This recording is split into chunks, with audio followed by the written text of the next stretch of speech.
چھوٹا ٹھنڈا لگ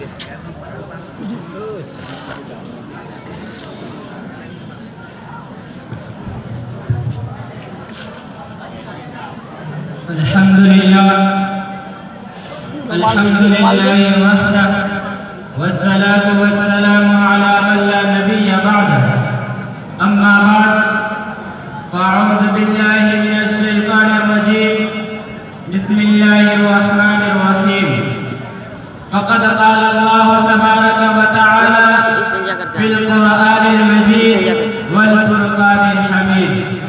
لا تقتلوا النفس التي حرم الله إلا بالحق صدق الله العظيم رلاتی ہے تیری حالت اے مسلمان مجھ کو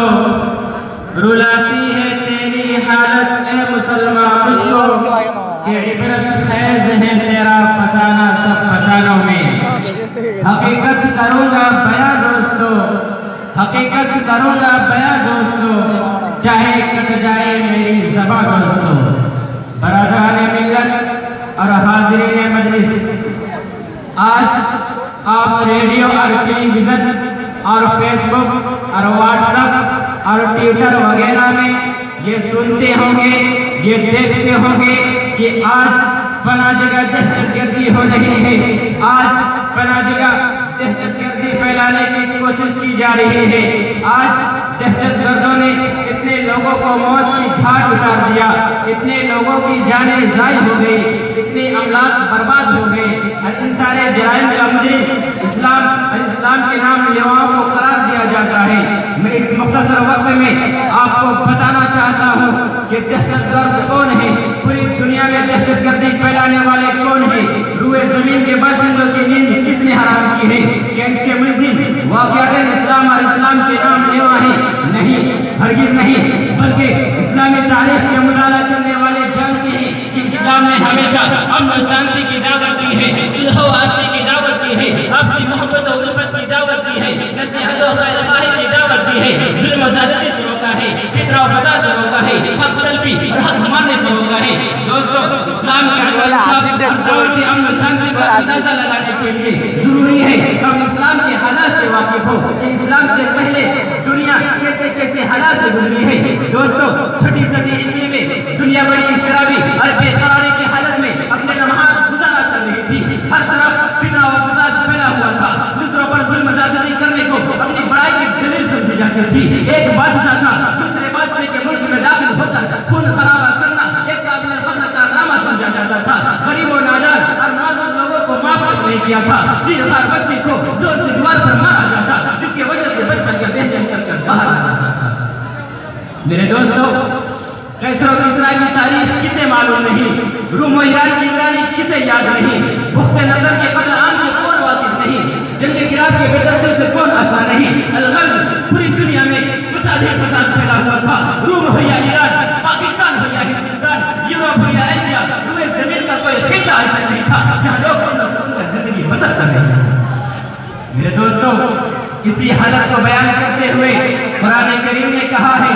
ظہر الفساد فی البر والبحر بما کسبت ایدی الناس ایسے خطرناک اور تاریخ ترین حالات میں اسلام کا ظہور ہوتا ہے اس پریشان دنیا کو حقوق انسانی کا پیغام سناتا ہے امن و شانتی کا پیغام سناتا ہے صلح و آشتی کا پیغام سناتا ہے دوستو قرآن کریم کی ایک آیت امن کی دعوت دیتی ہے اور دہشت گردی سے روکتی ہے لیکن آج میڈیا کے ذریعہ اسلامی تعلیمات کو مشق کرنے کی کوشش کی گئی اسے دنیا والوں کے سامنے بدنام کیا گیا جو امن و شانتی کا داعی تھا اسے مجرم و خطاکار بنا کر پیش کیا گیا لوگوں کو اس سے نفرت دلائی گئی لیکن میں پوچھنا چاہتا ہوں او اسلام کو بدنام کرنے والوں اب بتاؤ اگر اسلام ایک دہشت گرد مذہب ہے تو نبی صلی اللہ علیہ وسلم کے زمانے میں دہشت گردی کیوں نہیں ابو بکر رضی اللہ تعالیٰ عنہ کے زمانے میں دہشت گردی کیوں نہیں عمر فاروق رضی اللہ تعالیٰ عنہ کے زمانے میں دہشت گردی کیوں نہیں ابو بکر رضی اللہ تعالیٰ عنہ کے زمانے میں دہشت گردی کیوں نہیں عثمان غنی رضی اللہ تعالیٰ عنہ کے زمانے میں دہشت گردی کیوں نہیں علی حیدر رضی اللہ تعالیٰ عنہ کے زمانے میں دہشت گردی کیوں نہیں خلافت بنی امیہ کے زمانے میں دہشت گردی کیوں نہیں مغلیہ سلطنت کے زمانے میں دہشت گردی کیوں نہیں جبکہ ان کے پاس اس وقت قوت تھی طاقت تھی وہ دنیا کو تہوار کر سکتے تھے دنیا دنیا کی دھجیاں اڑا سکتے ہیں، لیکن آج جب کہ مسلمان کمزور ہو چکے ہیں، ان کی حکومتیں ختم ہو چکی ہیں، وہ محکومی اور مظلوم الحال زندگی بسر کر رہے ہیں، ان پر دہشت گردی کا الزام کیوں لگایا جا رہا ہے؟ کیا اس کے پیچھے کوئی سوچی سمجھی سازش چھڑا پلاننگ نہیں ہے؟ میرے دوستو،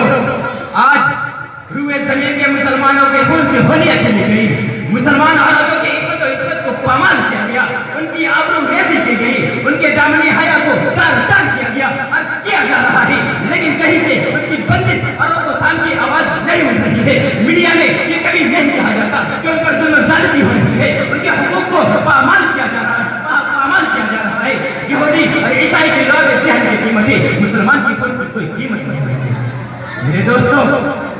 اور مسلمانوں پر ظلم بالائے ظلم یہ ہے کہ آج میڈیا کے ذریعہ مسلمانوں کو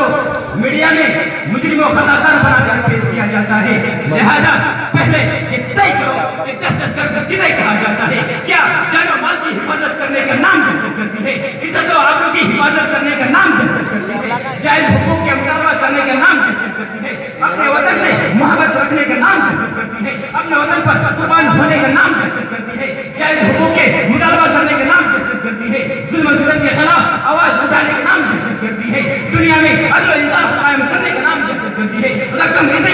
دہشت گرد کہتے ہو تو ہم فخر سے کہتے ہیں کہ ہم دہشت گرد ہیں۔ لیکن میرے دوستوں، دہشت گردی سے نہیں کہا جاتا، بلکہ کسی حریت و آواز کو سلب کرنے کا نام دہشت گردی ہے، کسی انسانی حقوق پر ناکہ ڈالنے کا نام دہشت گردی ہے۔ اور اسلام پر دہشت گردی کے بہتان لگانے والوں، اب بتاؤ